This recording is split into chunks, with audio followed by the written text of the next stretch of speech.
Today is all about decorating tips. We're using royal icing for holiday cookies.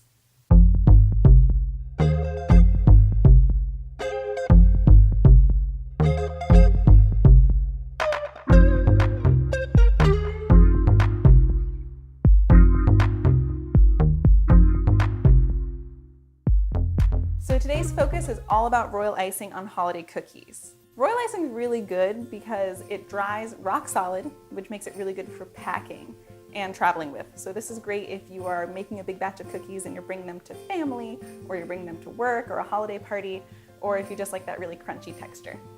We're going to practice 3 techniques today. The first one is drawn line, the second one is dip, and the third one is flood. Okay, so let's get started.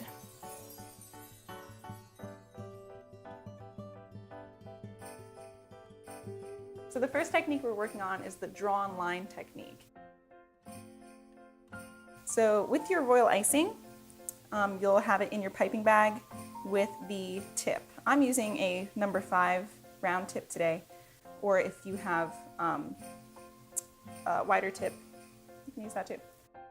Number 5 is going to be fine for me. Whenever you're working with royal icing, you want to make contact at the start point and the end point. You'll notice that I'm not dragging the tip against the cookie.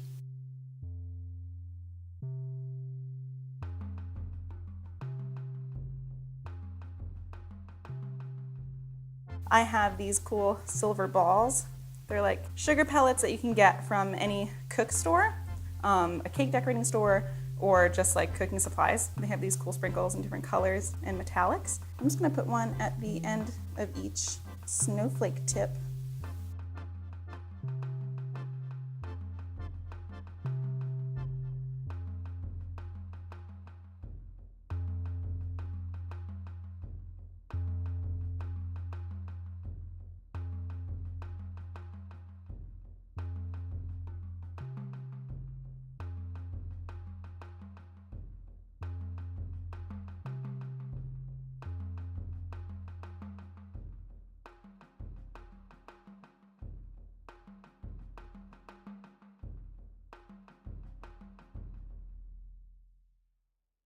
So that's essentially the drawn line technique. It's really simple. It's a drawn line.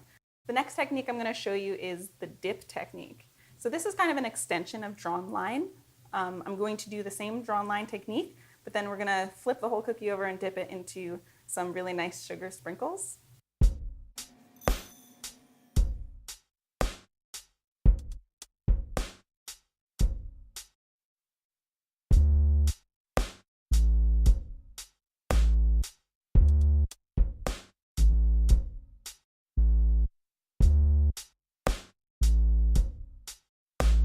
So I've piped a design completely. I'm taking my cookie, flip this cookie over straight into my plate of sprinkles.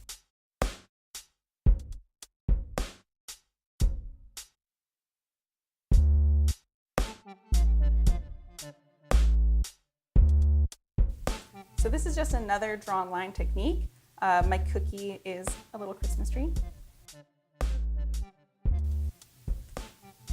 So same idea, I'm just gonna zigzag this line.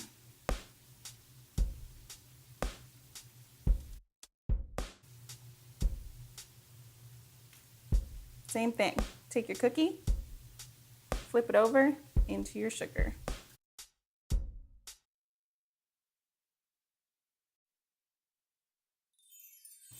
And you get a nice frosted looking Christmas tree. All right, the next and final technique I'm going to show you is the flood technique. Now, this requires 2 types of royal icing consistency. You need a thicker drawn line consistency to do the outline, and then you need a thin flood consistency to fill in or flood the center of the design. Outline what you want to flood. So it's less important that the inside of the outline looks good, more important that the outside edge looks nice and neat.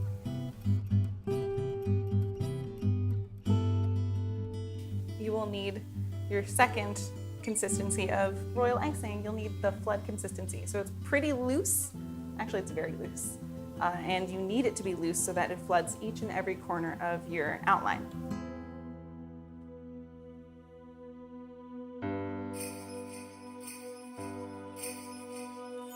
And this is where you'll really use that toothpick. And you're going to kind of guide it around.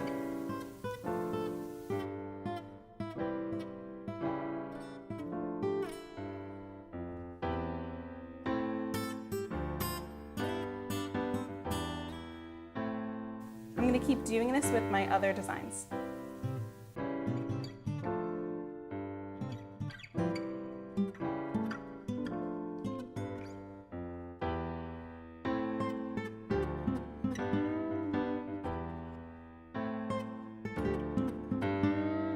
So once you have them flooded, you could either wait for them to dry completely, and you can paint on them if you want to with some edible paints.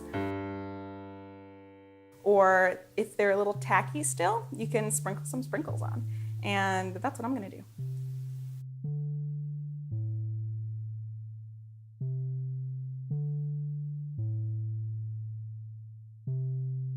I also have a couple different edible powders. These are great for royal icing. This one's a disco dust, so that's kind of more along the lines of a sparkle.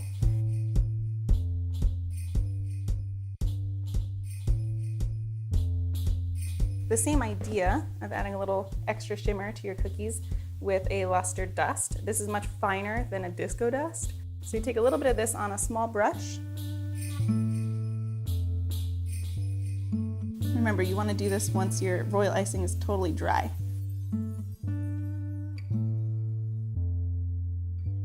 You can get pretty creative with these different color luster dusts and powders.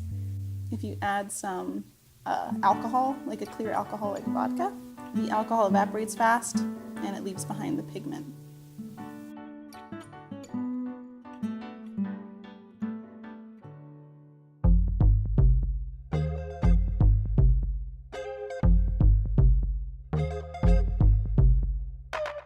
So that's it for our royal icing cookie techniques. I hope you go out there and try at least one of them, but maybe all three. That's it for Tiny Bites. Go out there and make something fabulous.